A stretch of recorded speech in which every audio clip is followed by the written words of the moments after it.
CNN10 script, Wednesday, May 20th, 2026. School 128. Fighting fire with sound waves, April 1st, 2026. Reading aloud. Now to an update on the energy crisis in Cuba. A Russian oil tanker has reached the waters surrounding the island nation after the U.S. allowed the ship to break a fuel blockade. The tanker is reportedly carrying nearly 730,000 barrels of oil. Experts say that may only offer limited economic and humanitarian relief as Cuba struggles with widespread electricity and internet blackouts.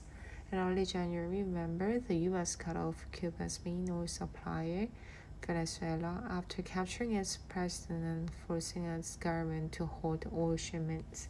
The White House says allowing this Russian ship to reach Cuba does not signal a policy change, but rather was meant to provide humanitarian help for the Cuban people. Energy analysts tell us that the oil aboard will only supply Cuba's grid for less than 2 weeks, really. So while it is very notable that Russia has been able to get a tanker through the oil blockade set up by the Trump administration, which apparently says that they have allowed this boat to come in, but they're studying whether or not further boats can arrive to this island. It still is leaving this island essentially at the mercy of the oil blockade.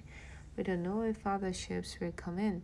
We don't know if other donations will be sent here because at this point, where Cuba is depending on the generosity of other countries, a generosity that can certainly run into the hundreds of millions of dollars, and Russia has an outstanding debt that Cuba owes that country going to the Cold War of about $1 billion. So any further oil shipments you would expect would be added to the bill. But Russia and other countries say that Cuba has been a long-time ally of theirs, that they want to defy this oil blockade which the Trump administration has put in place to try to open up this island economically and politically.